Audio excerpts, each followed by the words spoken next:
Hey guys, this is Justin from MakeUseOf.com, and today we're going to be taking a look at the OnePlus X, the newest smartphone from the small but ambitious Chinese manufacturer OnePlus. Released only a few months after the arrival of the OnePlus Two, the X seems built to live alongside the two. It's a bit cheaper, smaller, and lighter, and though it lacks a fingerprint scanner, it does have room for expandable storage. It feels like a phone for the average consumer rather than a phone for the technology obsessed. Still, the X has an impressively premium feel despite its budget price of only $250. Out of the box, it comes with the standard micro USB charger, not USB Type-C like on the OnePlus 2, as well as a SIM card ejection tool and a thin rubber case that actually protects the device pretty well. The OnePlus X itself just feels solid. You might notice that with a glass metal back and brushed aluminum sides, it feels reminiscent of the iPhone 4 and iPhone 5. Still, Apple comparisons aside, it's a great phone to hold.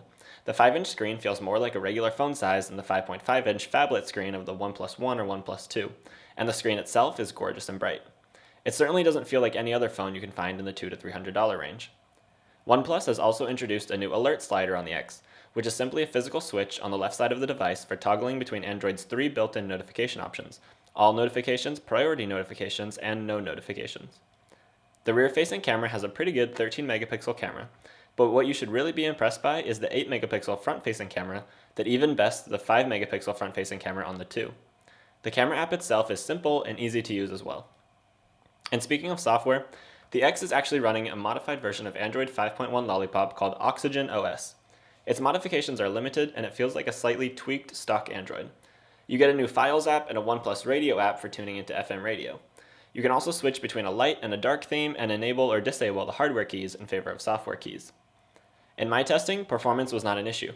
Powered by a Snapdragon 108 processor and 3GB of RAM, the X had no problem handling any games or apps I threw at it, and it never stuttered when switching apps. Battery life, likewise, wasn't an issue. It generally made it through the day with 30% or so left, though I could kill it before the end of the day if I really pushed it with a lot of graphics-intensive games. Though the X comes with only 16GB of built-in storage, you can expand that another 128GB by adding a microSD card. You should note, however, that the X is a dual SIM card device, but the microSD card takes up one of the SIM card slots, so you can't use both at once. Unfortunately, the X is only available with an invite right now, but you can head on over to OnePlus's website to add your email to the waiting list for one. Overall, I would highly recommend this phone. This is a premium flagship device being offered for a budget price.